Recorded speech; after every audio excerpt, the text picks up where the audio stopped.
Magic. It must be... No, louder. I'm loud already.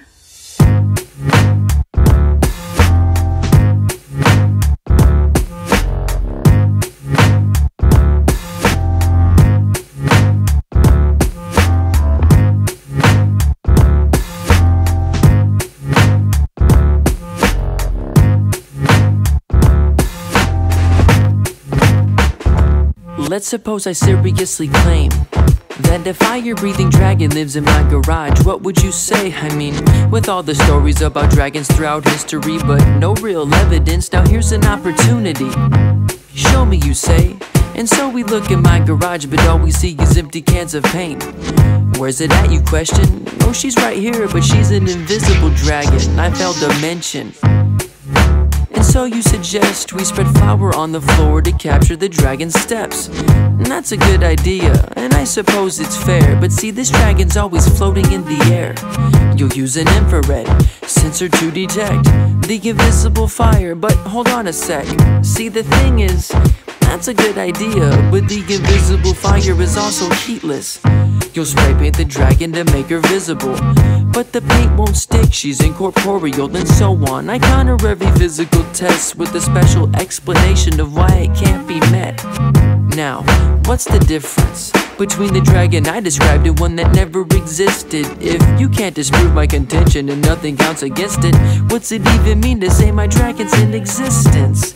Your inability to invalidate my hypothesis is not at all the same as proving it true. A claim is veridically worthless if it's immune to disproof, despite whatever value it may have in exciting your sense of wonder and inspiring action. What I'm asking you to do is to believe me in the absence of evidence, because I say it's true.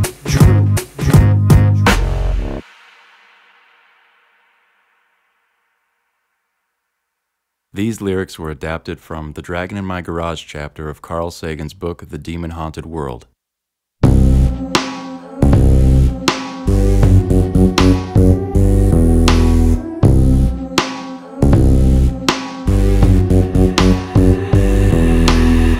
What is the soul? Is it physical? Does it ever die? Is it immaterial? If it's immortal in ethereal form, I'm curious, where did it exist before we were born? Where does it reside? Is it inside our head, in our entire body? Is it limited within our chest?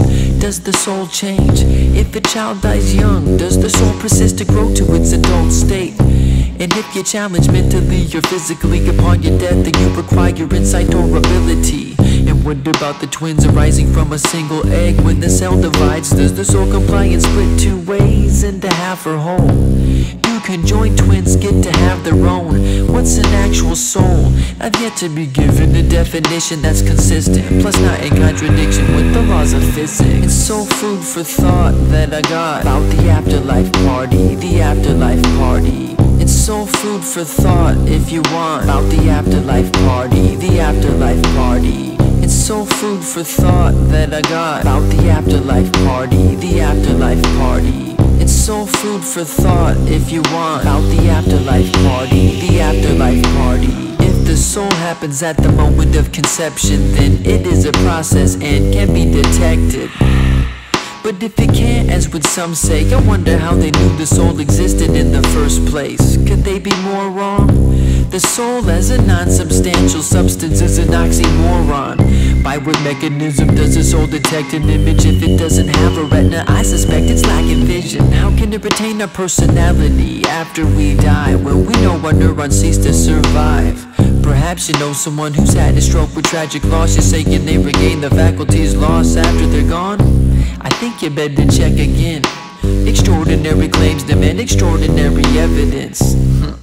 And about the truth, assertions without grounds can be dismissed without proof. It's so food for thought that I got about the afterlife party, the afterlife party. It's so food for thought if you want about the afterlife party, the afterlife party. It's so food for thought that I got about the afterlife party, the afterlife party. It's so food for thought if you want about the afterlife party, the afterlife party.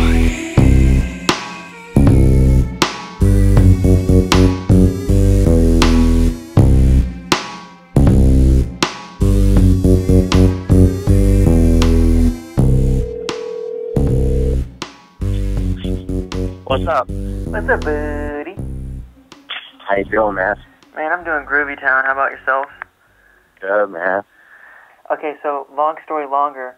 I'm doing a song about the soul. What do you think the soul is, Sam? The soul. Yeah.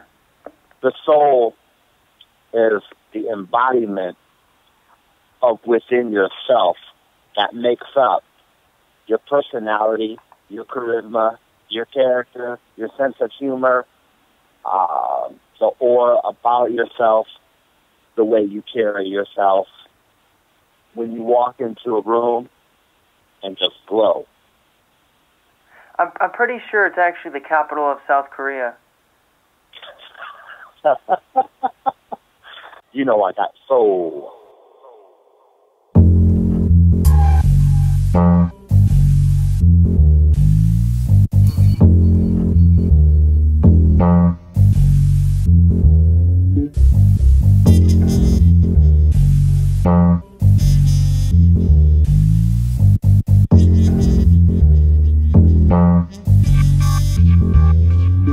If I was Jesus and I came to start a new religion, I would have written it myself without the contradictions, or procured a person to put it on the paper, to write it while I was alive, and not decades later. I would have made sure all was clear with nothing vague, there'd be no need for interpretation of what I had said, and consequently no denominations, nor a single copy error to another language.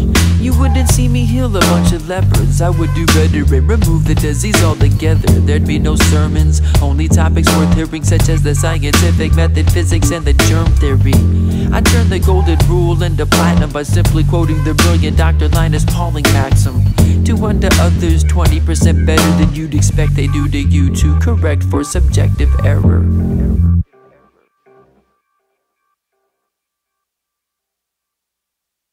Contradictions. The genealogies of Jesus.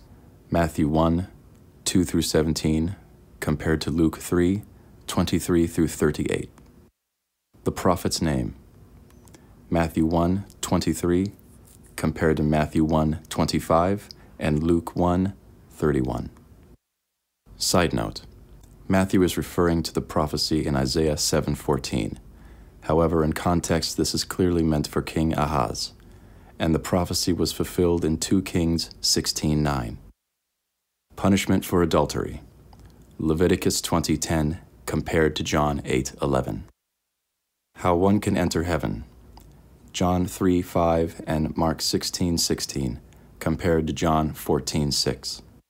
Side note.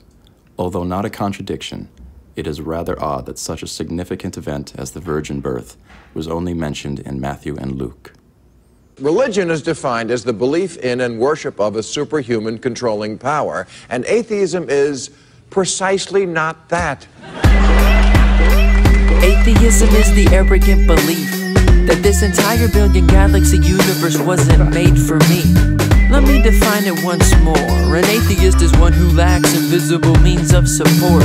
Now if you want, you can love religion, but God made me an atheist. Who are you to judge his wisdom? I was born without belief, as every baby is, and after finding reason became a born-again atheist. The proof for other gods always gets ignored. The reason you dismiss theirs is why I dismiss yours. We're all atheists one way or another. The difference is I take it one God further. While your church and Messiah engage in legal tax evasion, atheism is a non-profit organization. I have faith there is no God, I'll admit it. I'm not an atheist, I'm God's loyal opposition.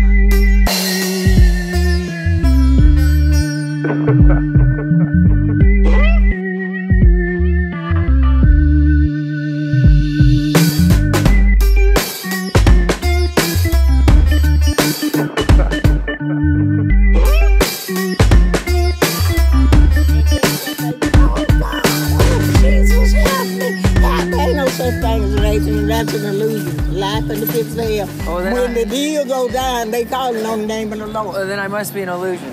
Well, if you are. You're delusional. Delusional, right. You're delusional. And you believe in the talking snake and Jesus walked in water and... There wasn't no snake. Satan was beautiful. That's man. The Bible don't say he was a snake. Yeah, serpents. To bite at the heels. That's not what snakes That do. was what he became. Right. That wasn't what Satan was beautiful and very intelligent. If you follow Jesus' teaching, What were his teachings? mercy, Mercy. grace, and mercy. So you're saying if I don't believe in Jesus, I go to hell. That's right. And you call that grace? Two men want to marry. Why is it wrong to do that? According to the Bible, even Jesus had two dads. They say God is love. I say it's a lie. Millions of children die before the age of 5. And just think, most parents pray to be spared, but he does nothing to help them or doesn't even care. Therefore, he's either impotent or evil. And it's a pity to think that many of these people are going to hell for praying to the wrong God. Hindus, Muslims, Jews, all gone to be tortured for eternity. But certainly there's no evidence for this absurdity that hell awaits them. It just says so in Mark 9, Matthew, and Revelation. Yeah, and while the Hindus get doomed, you're one of the most psychopathic killer is exonerated by Jesus. Cause on his death cot, he accepts God, and further he's in heaven now with the kids he murdered. Well, assuming they were Christians, and you believe in this religion. But don't take it from me, it's plain to see in the Bible on any page you read.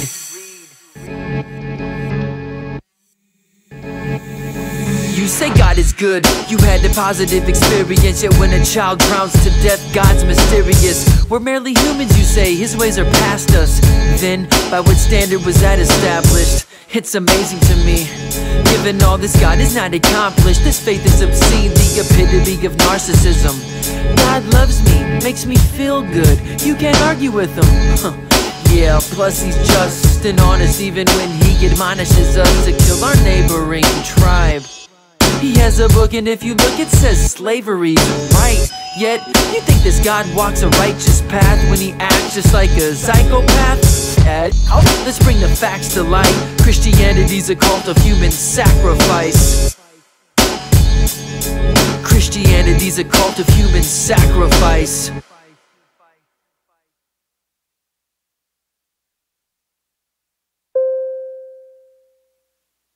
Although the tone is strictly Buck Bowen's, the content of the song is in large part the verse form of Sam Harris's debate with William Lane Craig. Hindus, Muslims, and Jews, along with all other non-Christians, are going to hell. John 14:6, 1 Timothy 2:5. God admonishes the killing of a neighboring tribe, 1 Samuel 15:3. Slavery supported, Leviticus 25:44, Exodus 21:20. Side note, Jesus never condemned slavery. God sacrifices his only begotten Son, John 3:16. Side note, if Jesus rose from the dead and is alive, then was he really sacrificed? As he for really can be.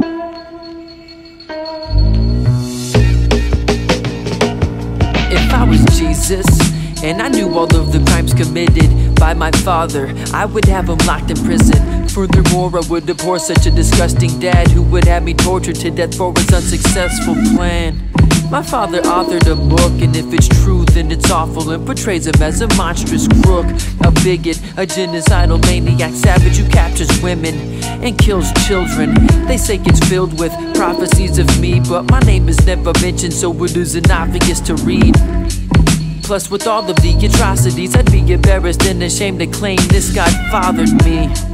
I could only hope to know why he chose to debauch my mother with the Holy Ghost. My father failed to note, in fact he lied, that she would be raising a scapegoat to be sacrificed. As he for really can be.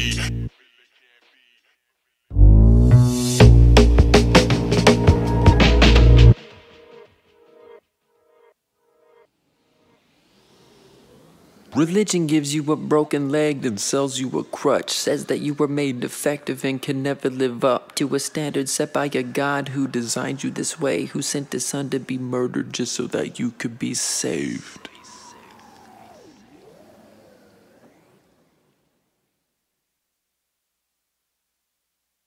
God captures women and kills children. Deuteronomy 21, 10-13, Exodus 12:29, 1 Samuel 15:3. 1, 2, 3, 4, 5, 6, 7, 8, 9, 10.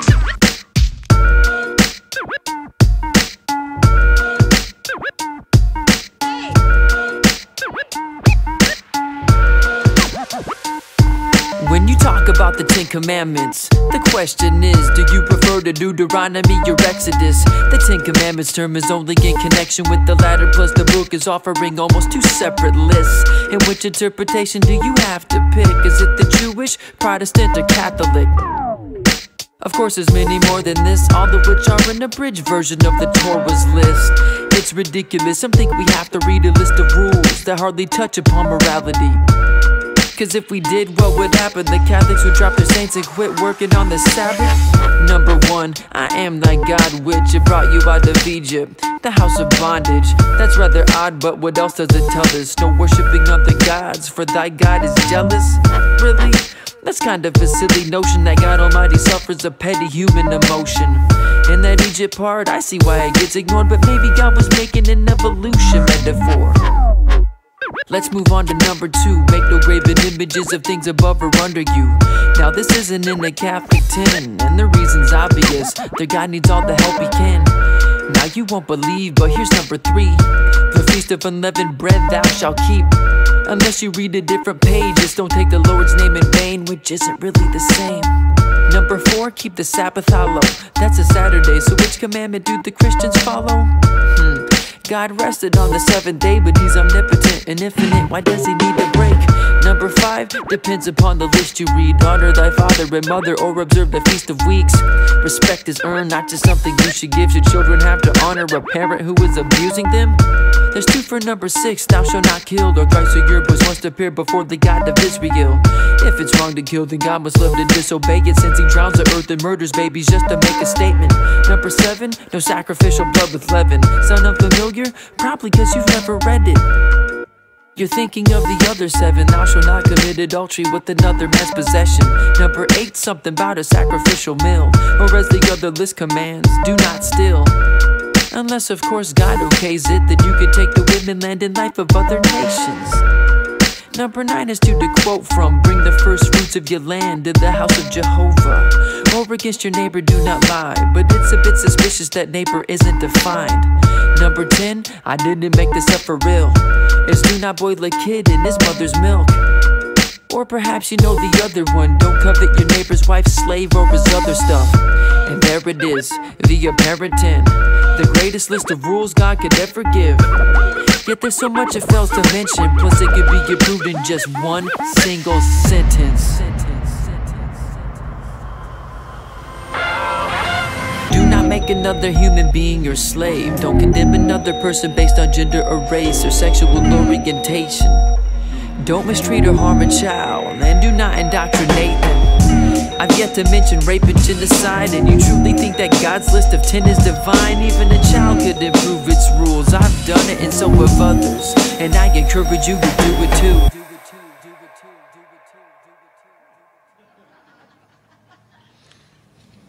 The truth is that almost any precept we would put in place of the second commandment would improve the wisdom of the Bible.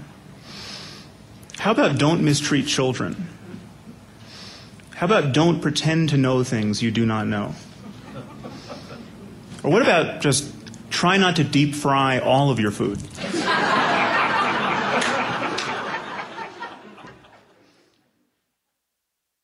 The 10 Commandments appear 3 times.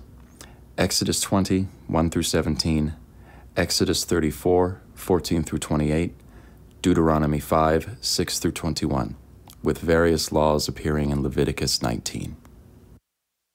The term 10 Commandments only appears in connection with Exodus 34, 14 through 28. God drowns the earth, Genesis 7, 4. God murders babies, Exodus 12, 29, 1 Samuel 15:3.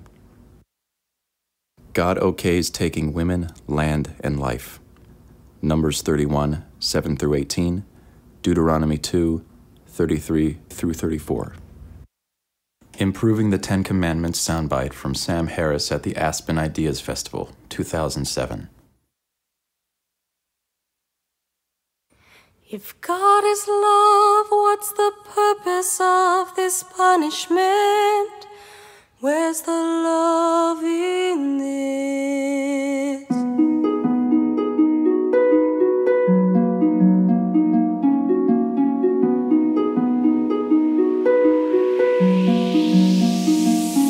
They didn't know what should be done to him, so they brought him under Moses and awaited orders for his punishment.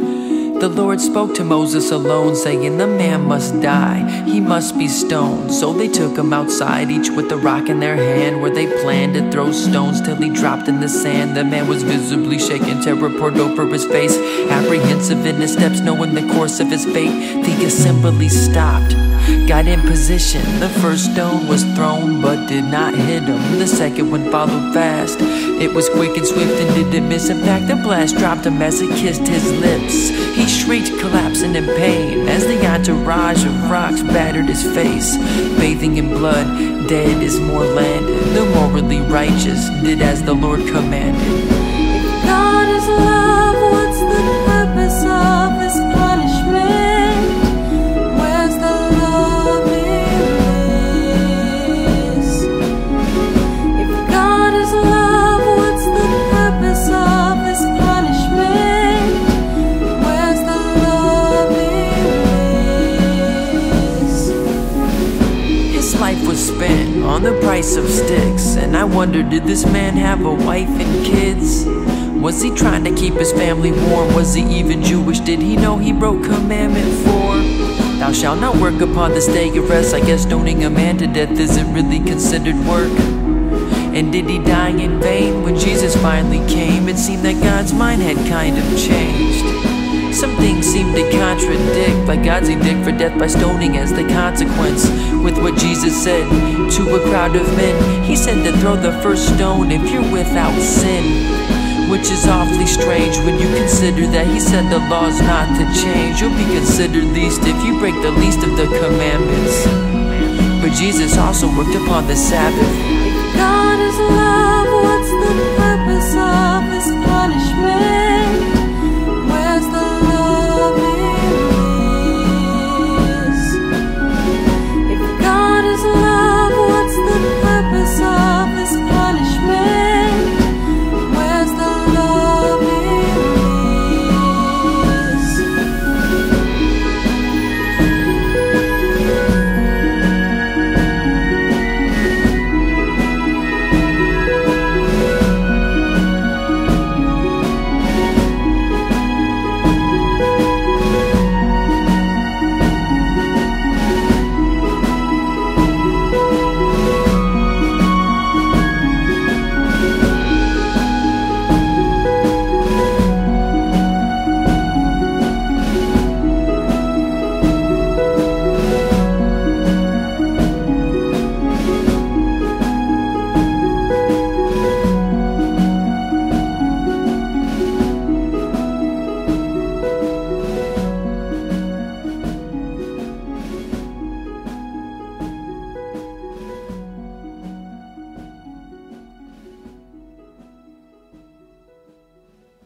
Then the Lord said to Moses, the man must die.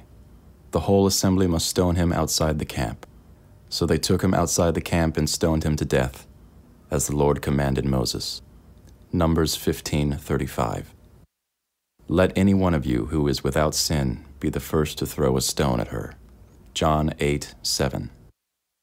For truly I tell you, until heaven and earth disappear, not the smallest letter, not the least stroke of a pen, will by any means disappear from the law until everything is accomplished.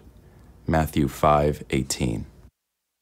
Anyone who sets aside one of the least of these commands and teaches others accordingly will be called least in the kingdom of heaven. Matthew 5:19. Jesus worked on the Sabbath. Matthew 12:10, Mark 3:2, and John 9:14.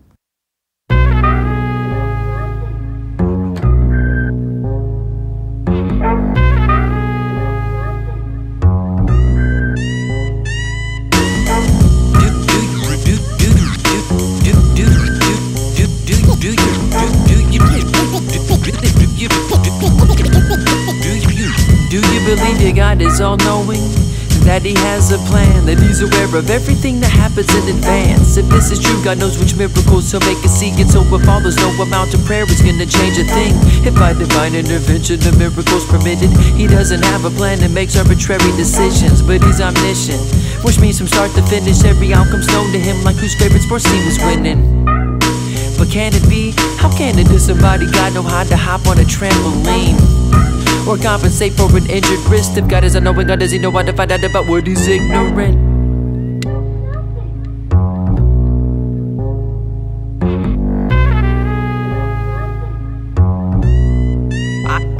I can create a massive concrete so heavy I can't lift it, yet God cannot, and he's omnipotent. And he's also omnipresent, yet he never seems to show up till it's time to get the credit. Omnibenevolent, infinitely good, but it's a little hard to see when you read his book. God himself said he created evil and repented of his thoughts of doing evil to his people. If God is just, and justice is defined as the punishment fits the crime, we have a contradiction. Because God visits the sins of the fathers upon the children. If God is merciful and we're defining mercy as the punishment given being less than deserving, then I'm asking why did God say spare them not with massacring the Amalekites? He made his son into a culprit. How could I accept the gruesome death of another for my atonement? The system seems wicked and filthy. Moral justice cannot take the innocent for the guilty.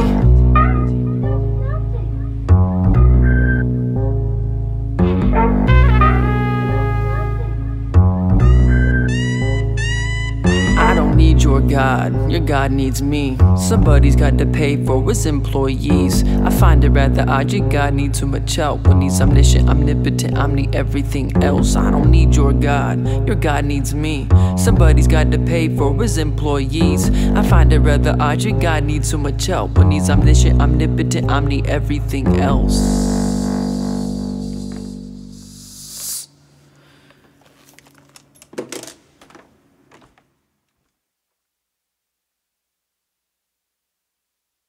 I form the light and create darkness. I make peace and create evil. I, the Lord, do all these things. Isaiah 45:7. God repented of the evil which he thought to do unto his people. Exodus 32:14. For I, the Lord thy God, am a jealous God, visiting the iniquity of the fathers upon the children. Exodus 20:5. God said to spare them not. 1 Samuel 15:3. Moral justice cannot take the innocent for the guilty is quoted from The Age of Reason by Thomas Paine.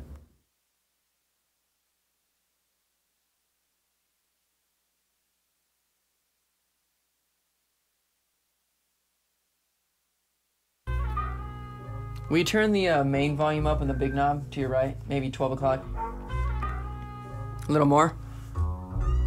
Yeah. Oh, hold on.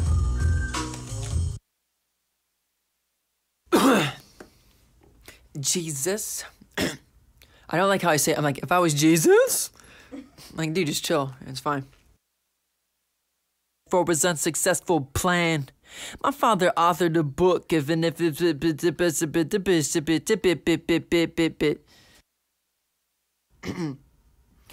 do you?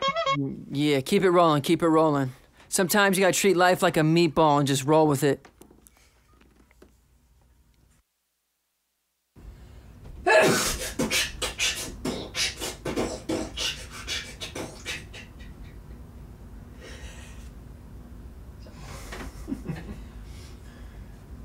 Sneeze on your own time.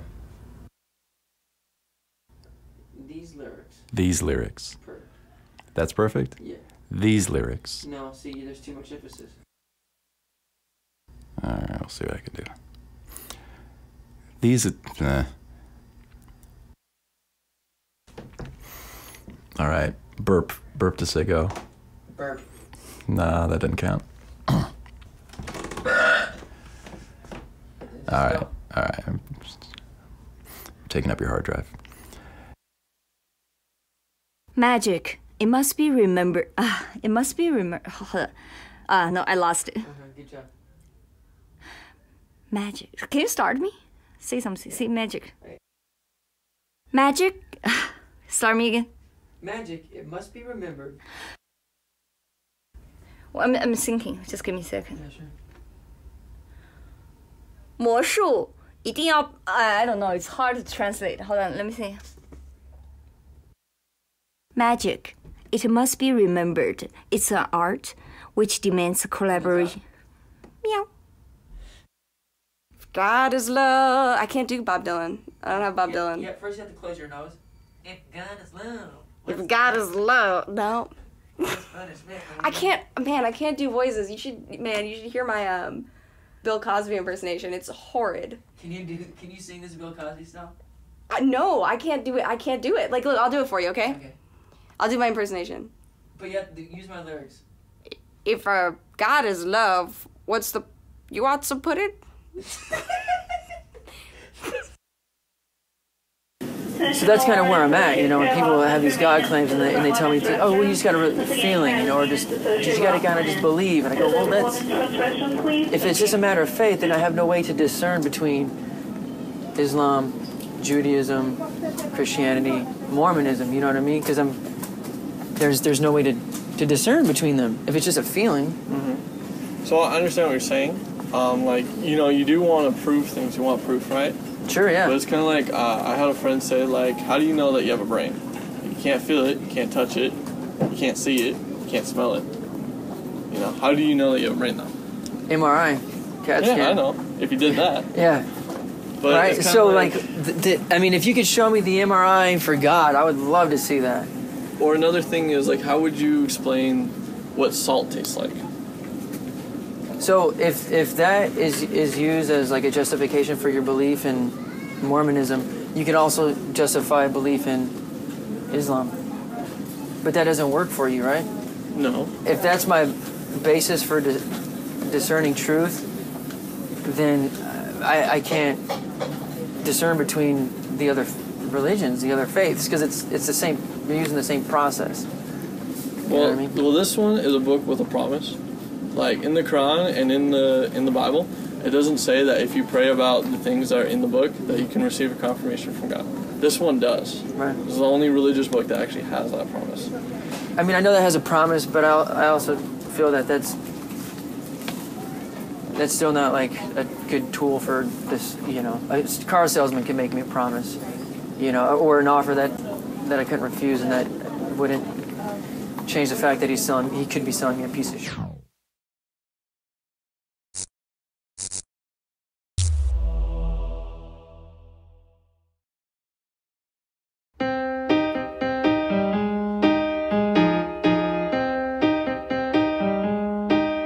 An entertainment